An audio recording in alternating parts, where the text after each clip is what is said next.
The contestants need to get ready, because here they come. Oh! There's no place for mercy in the arena. They've got the tools and the talent, but do they have the teamwork? Where else can you see this kind of action? Nowhere but on Homicidal All-Stars. As our challengers try to overcome deadly traps, solve treacherous puzzles, but most of all, fight to survive a city full of murderous enemies.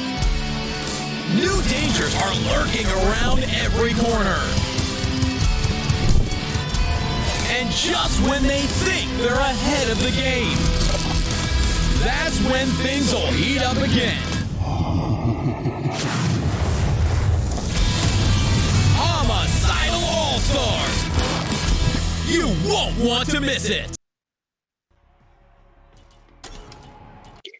Hello, everyone. I am Jenesee from Good Shepherd Entertainment, publisher, and I'm here with Adam, community manager with the developer team Artificer. We're going to say hi to Adam in a second here, but don't forget, you can ask questions throughout this whole stream, and we would love to answer them. So please leave them in chat, and we will note them. So welcome, Adam. Like, hey, first stream. Yeah, hey guys. Very exciting. Yeah, first stream, yeah.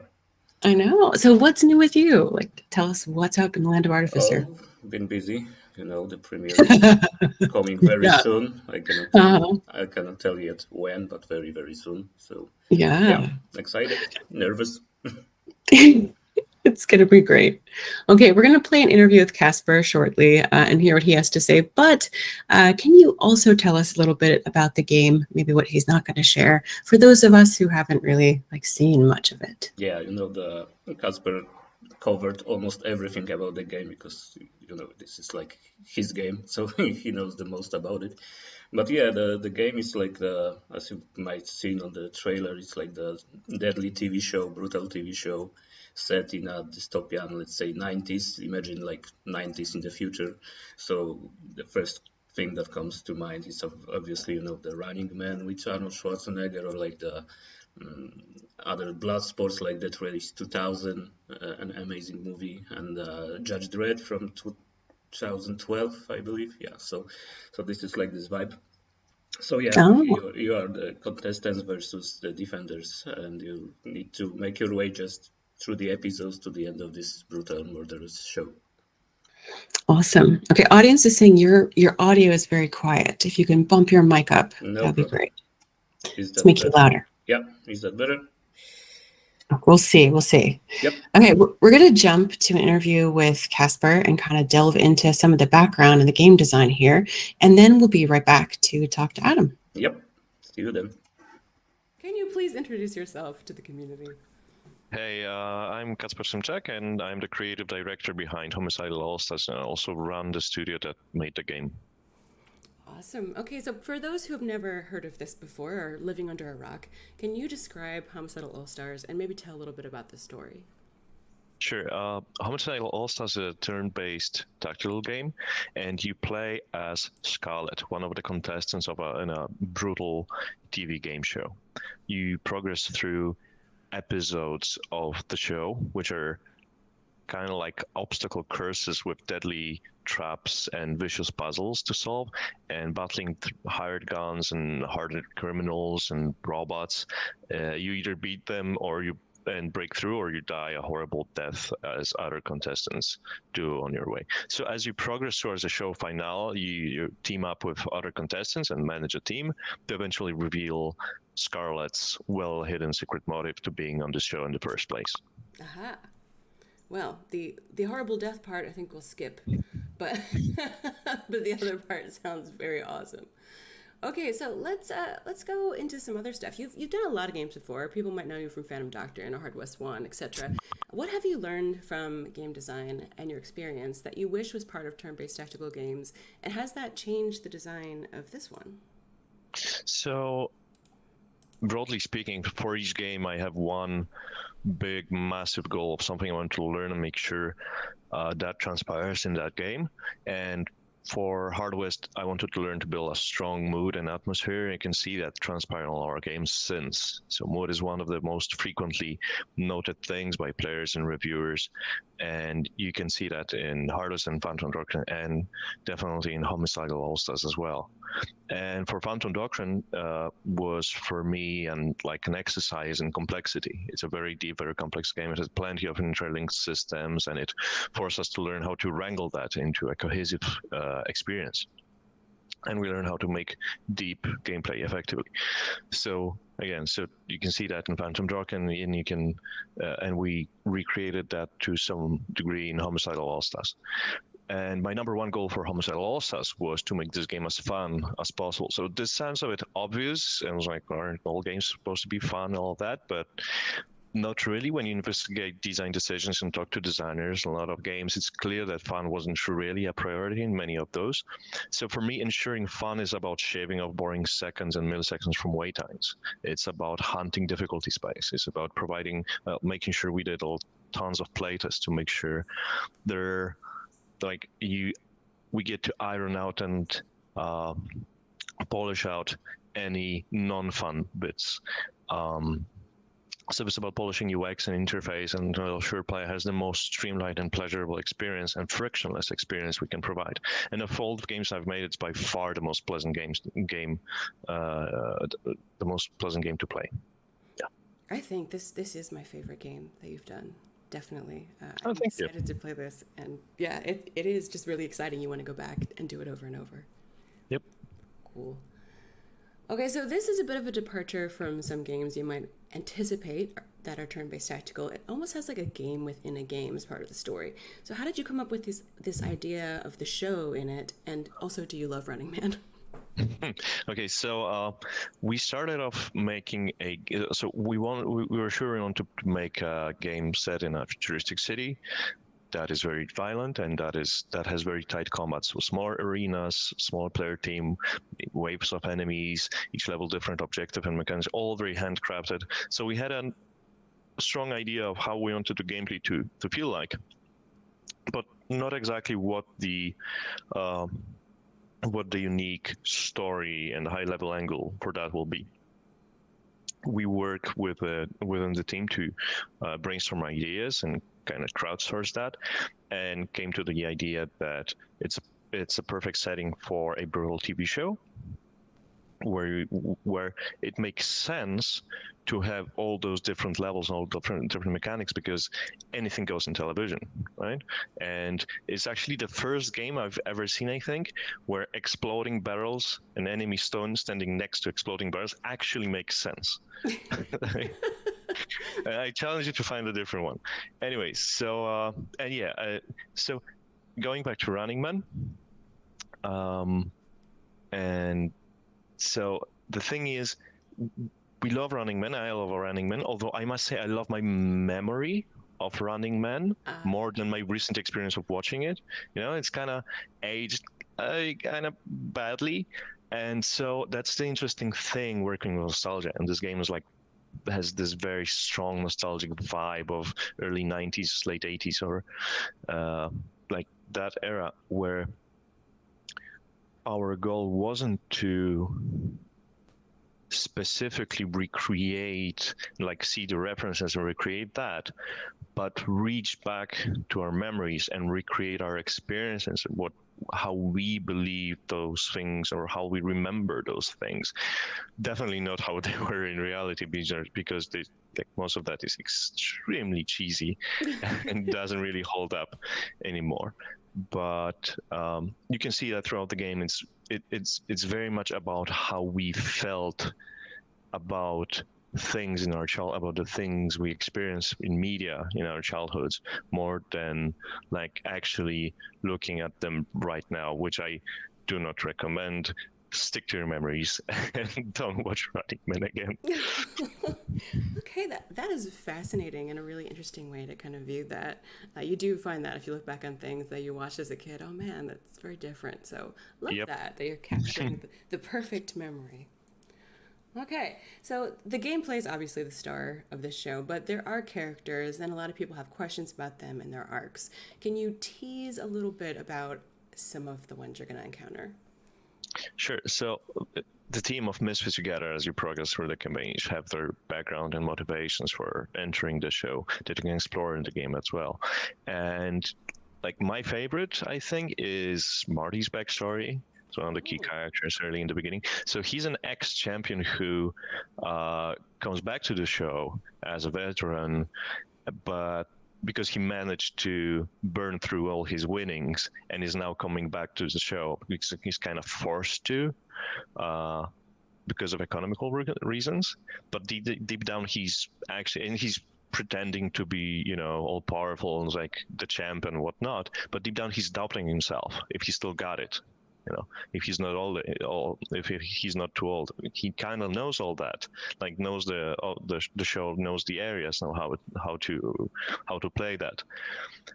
But also he's getting old, right? Mm-hmm. So like that internal dynamic that kind of like delicately transpires every now and then makes that character very fascinating to me.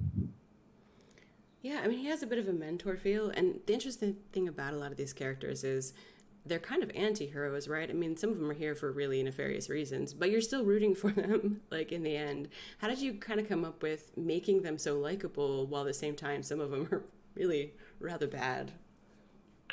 Well, the way you make characters likable, and you can make, like, the way, I don't know, Darth Vader's make likable in the end, is deep down, especially... let's go to the extreme and look at villains. The way you make villains interesting, you make them human, and like no villain, no evil person, as we sometimes call some evil people, they never think to themselves that they're doing evil things. Like they rationalize that. They have very good personal reasons, and the more evil things they do, the more dramatic the personal reasons, and the bigger the drama internally. So that's how you kind of can make anyone likable, really, if you explore the reasoning deep down. It makes a good show too.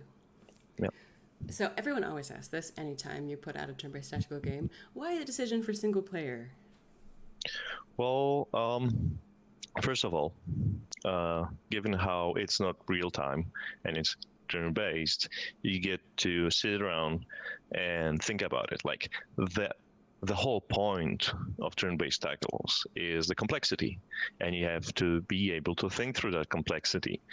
And with multiplayer, the problem would be, as one of the players takes their sweet time to through all the options they could possibly do, the other one is really just waiting. Or, well, there are ways you can work around that by, I don't know, limiting turn times or whatever.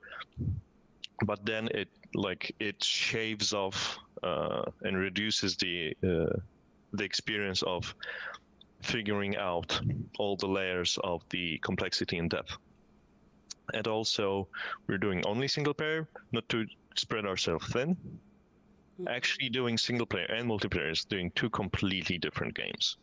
Like, from the design perspective, catering a single player experience and crafting that and directing that is completely different than making symmetrical rules for multiplayer.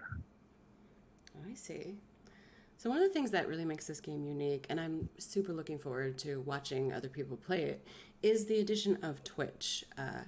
So can you tell us more about how that works and what we can expect to see when people jump in to watch their favorite people share the game? Sure.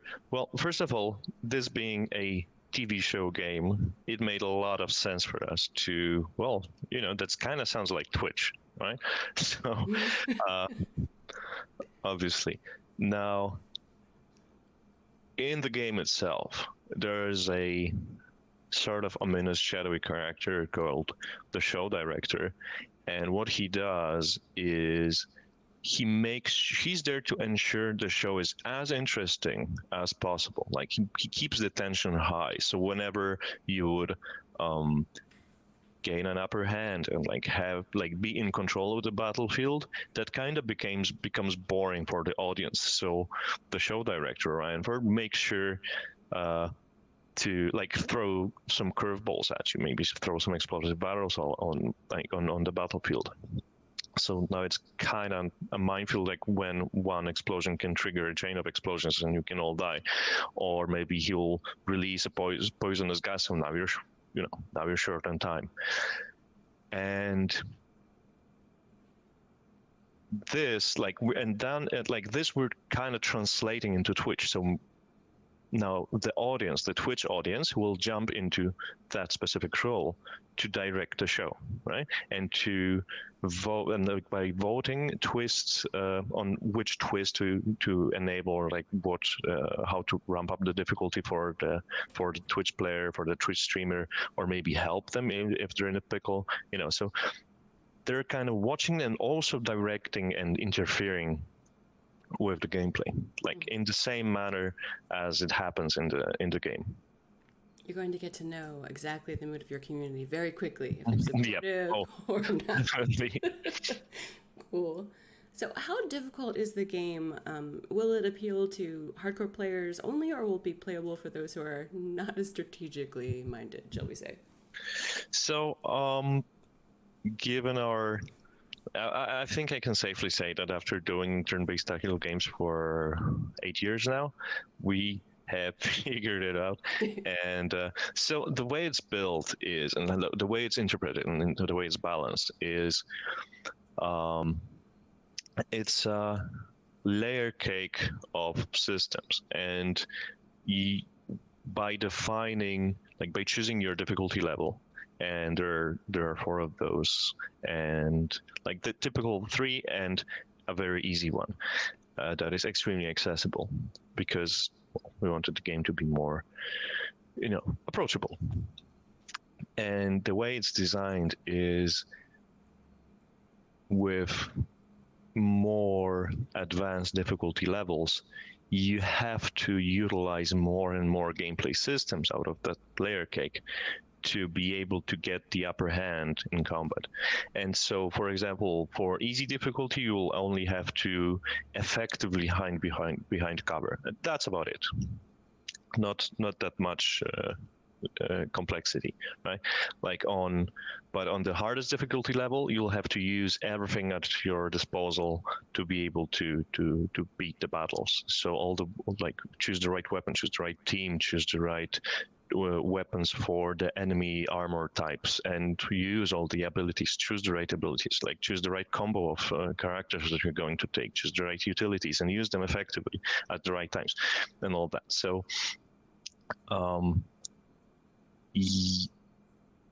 it's a matter of how much complexity you handle, and with that you can adjust the difficulty. Yeah. Something for everyone. Yep. So the finishers, the 90s aesthetic, the art, all of that feels really satisfying when you have a successful run. And the transitions from that little 2-second cinematic into gameplay is really smooth too. So is the gameplay linear, or are there options about replayability and things you could do that not everyone else will be doing? Yeah, sure. But so the way to look at it is like that's the way I see it. It's a common, especially like a designer problem and designer pitfall, to think about the 3rd playthrough and the 5th playthrough while your first playthrough sucks. So, been there, done that, guilty as charged. So while replayability was never really our focus point, we wanted to make sure your first playthrough is absolutely stellar, and if it's good enough and there are like bits and pieces for the player to re-experience that game, then sure, why not, right? And surprisingly, it kind of surprises us how, without the intent of doing the game replayability, like this was never an intended selling point, we still managed to make it more replayable than any of our previous games where we intended to make them replayable. Now the reason for that is we made sure each of the, like, our focus was on player characters and their abilities and making sure each of them stands strong on their own and also has ways of like comboing the abilities between the characters. Now, because of that, and because of the fact that you get to choose a small subset of your characters for every battle, the type, like the set of characters you do take and you do choose greatly affects how the game plays. And so as you change, like, it's as if you were changing your character in a fighting game, right? Like that changes absolutely everything. So given how you change that, and you can change that with every playthrough of every level, that gives you a myriad of options and a myriad of different experiences to be had. You use the word handcrafted a lot. Is that what you mean by that? Yep. Yeah, exactly. That's like a key credo, like a studio credo point for us, like making sure everything is handcrafted and making sure we can provide quality and not hope for some random number generator and generate content generators to maybe give you a nice experience. We make sure you have one. Okay, so we've covered a lot of things here. What do you want everyone to know about this that maybe we haven't talked about? And also, of course, why should people look forward to launch? There's obvious reasons, but I'd like to hear yours.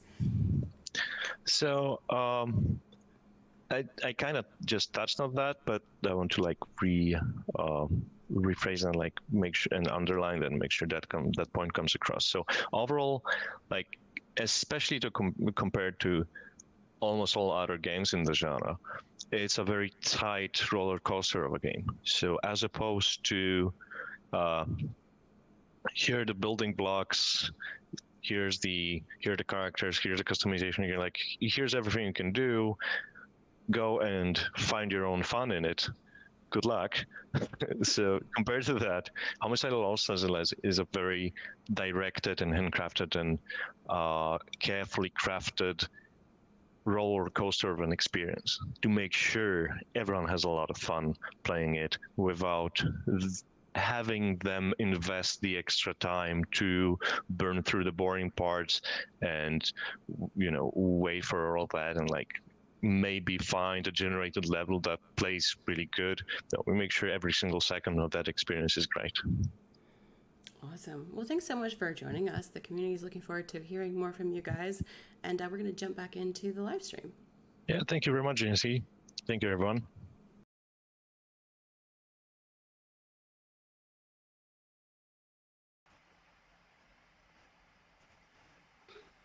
Okay, well, we are back with Adam.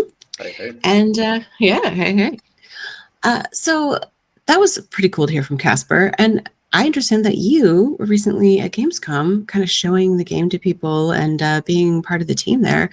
How was that experience for you? You know, the reception of the game, because it was like the press showcase.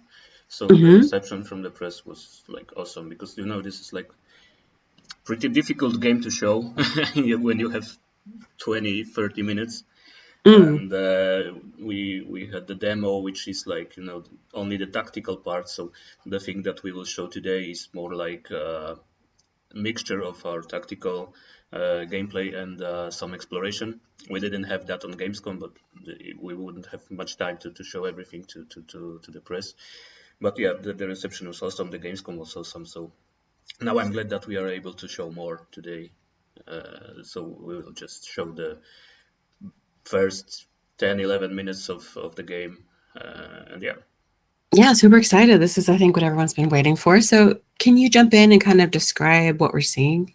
Yeah, I mean, a little introduction. This first episode, because the show is divided into the episodes, so this first episode that we will see is pretty short, because we treated that as some kind of, you know, like small tutorial for the player, because our game, as Casper said, is all about having fun, so that even the tutorial is short, so you can jump right into the action and not spend too much time thinking about the mechanics and how to use them and stuff like that. So the building steps are really easy. So yeah, this part that we will show is the very beginning of the game, and it guides you through through all the mechanics really smoothly. So yeah, I can jump right in. I mean, Okay. I won't be interrupting this much because it tells for itself. But yeah, we can talk about it, what we are seeing. Okay, chat, let us know if we're too quiet and the game's too loud, etc. Yep.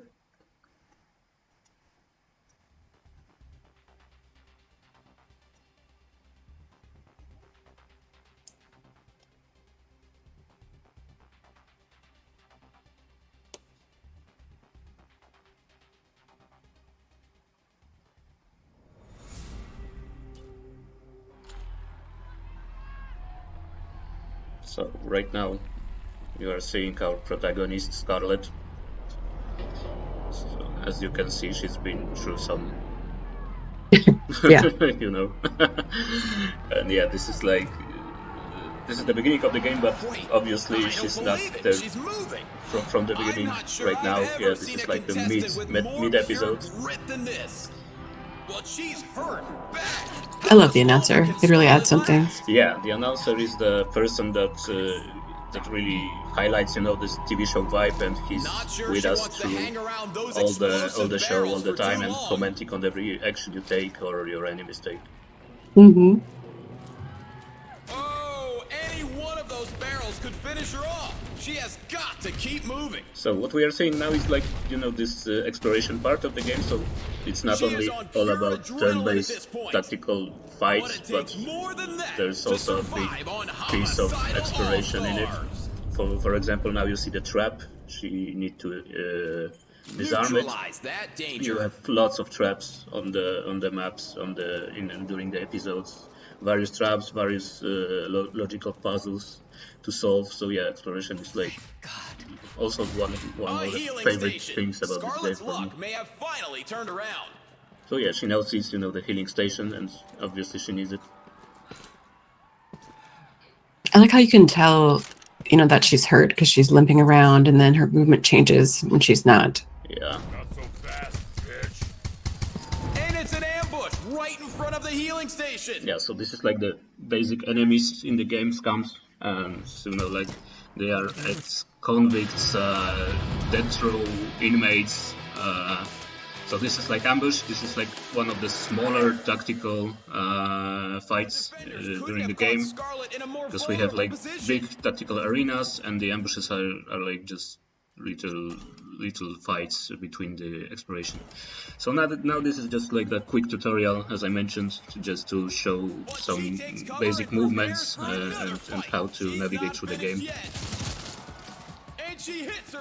And as you can see, we are jumping right into the action from the first minute, right? So.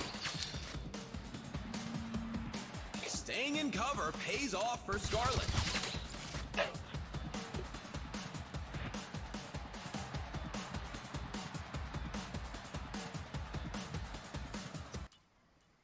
Yeah, so this is about the movement rate, so now she can reposition herself and finish him off. I'm sure Casper mentioned that the game is pretty brutal, but the gory climate is setting up an overwatch. with the it's deep in the 90s action movies, right? So and it's another hit. The announcer makes it like more soft because of his cheesy punchlines. So the violence is only like the background for the announcer to shine. It's an interesting combo because even the scum have like little happy smiley face buttons on and stuff. Just incredible. I mean, we are violent, but in the funny way. So yeah. So yeah, this is like the quick first tutorial. We just gained some XPs and some rewards.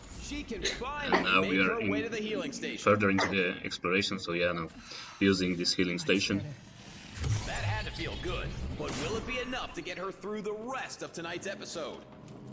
You have to be constantly watching for traps. The first ones are obviously easy to avoid because you just need to learn how to deal with the exploration areas, but later on in the game it's pretty demanding sometimes, Tripwires make me very angry. Yeah. Oh, so this is like the hero that Casper mentioned. This is Marty Mason, our previous champion. He already beat the show once, so now he's back. And yeah, he's some kind of mentor to Scarlet. Lesson learned. Believe me. Also, he has his like UFC winner belt from the last round. Yeah, or WE, yeah. So now we can see that there is like one of the bigger tactical arenas ahead of us. On the right you can see the shop and the healing station if you need to resupply. And this is like the audience, and you can see that this is your fan or maybe your future fan, because you need to build the fame throughout the show to be the show star and gain some bonuses out of it. Yeah, so you want to become a star of the show, because thanks to that, as you can see now, you can choose from different sponsors of the show, and they give you like, you know, prizes or some boosts to your team and stuff like that. So you want to get famous to get some goodies. Challengers are gearing up for tonight's War Mart. Before every tactical arena, you can choose from your teammates if you have more than 2, obviously, or 1, and get the gear and jump right into the action. Time for the final battle of the night. So the final battle of the night is about ending an episode, because every episode consists of several tactical arenas, several ambushes and exploration. So as this is like, you know, mid episode, we start at mid of the episode, which is like the final fight, just to, you know, finish this tutorial with a tactical arena. So yeah, now finishing off with melee. This is the thing that Scarlet does because she's really tough.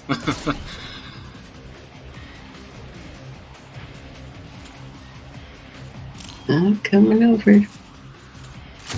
Yeah, Marty is like the shotgun guy. He does a lot of damage, and Scarlet combos it with, you know, the melee finishes. That scum is not getting up. And the defenders are joined by a Ronin. On every episode we have like the introduction of the special enemy. We have various special enemies and really lots of them, so every special enemy, when he appears for the first time, he has, you know, like this TV moment just for him to introduce him. It doesn't mean that this is like, you know, some kind of boss or something like that. It's just this is his first appearance, so this is like his TV time.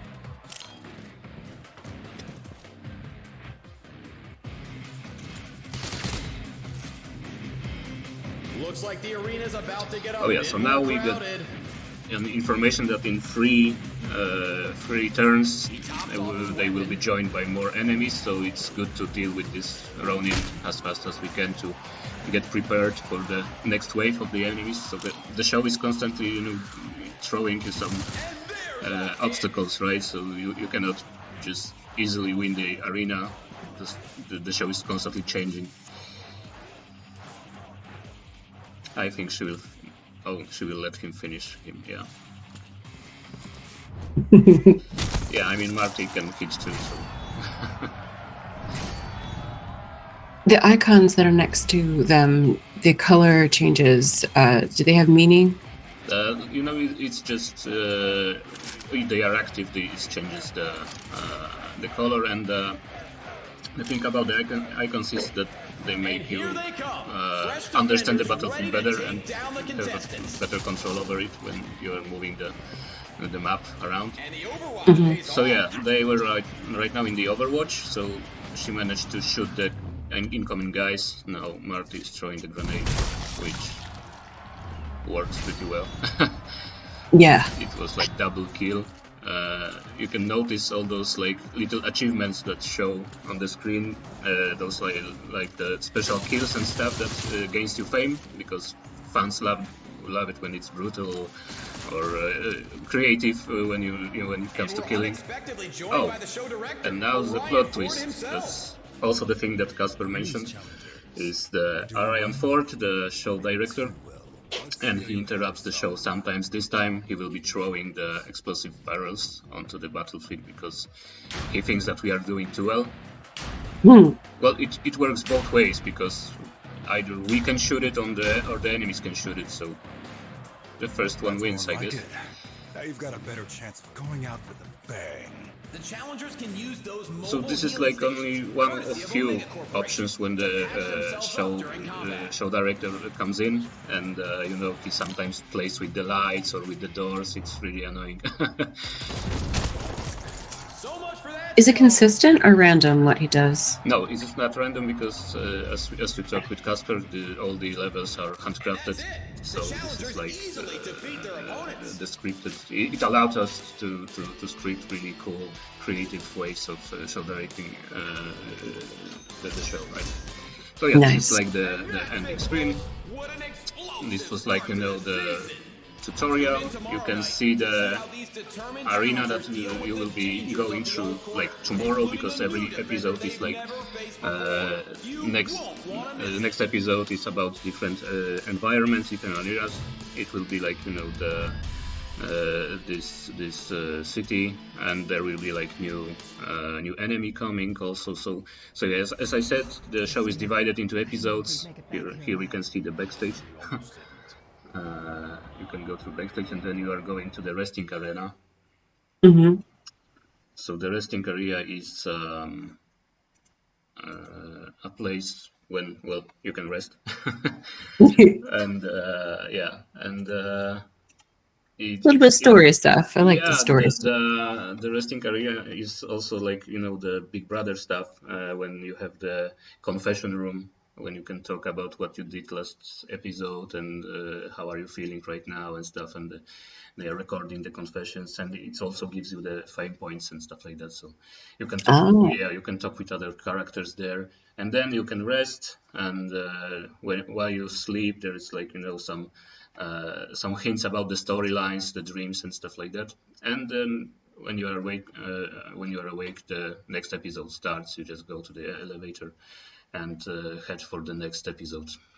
So yeah, that was the first 10 minutes of gameplay. Awesome. Chat says this feels like a mix between Ruiner and Tiger and Bunny tone-wise, and I dig it. Thank you. I mean, I'm a huge fan of the exploration part, and it really gets me going, you know, because there are really lots of puzzles, very cool puzzles, logical puzzles, when you need to shift between two characters, for example, and one is going there, and one is switching something off to let the other one switch something on and stuff like that. So yeah, this is engaging. Perfect. Well, unless you would like to share some more stuff, I think we're kind of at a place where we're going to wrap up soon. Yeah, so. We're going to share some links. Please do wishlist the game so you get notifications when it's we're sharing things like the launch date, etc. Yep. And also Discord, where you can go and talk to us and everybody. If you have any more questions, just join us on Discord, on our social media channels, and you can find the links there, and we are happy to talk about the game with you. Yeah. Also, you're going to be doing this pretty frequently, maybe like every week for a little while. So please do follow here, and then you can get notified when I do another live stream. Yeah, I believe we will do like once a week. So yeah. Yeah. And I'm sorry, I'm obliged to say pozdrawiam gaming to everyone. So yeah. Well, thanks for showing. I think everyone's excited to see this first look at gameplay, and awesome to continue it. So thanks, Adam, thank you so much for doing this. And do you want to go back out with the trailer? We'll show it one more time. Yeah, we can end up with the trailers if someone missed it. So yeah, let's do this. And yeah, see you next time. Thank you.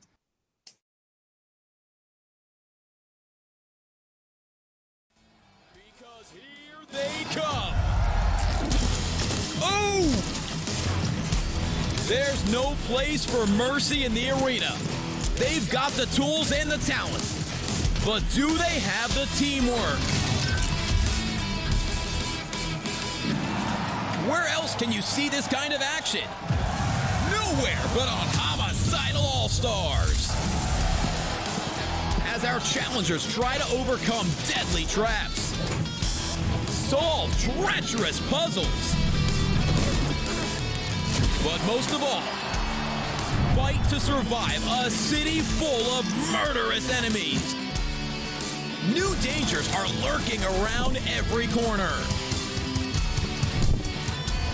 And just when they think they're ahead of the game, that's when things will heat up again. Homicidal All-Stars! You won't want to miss it!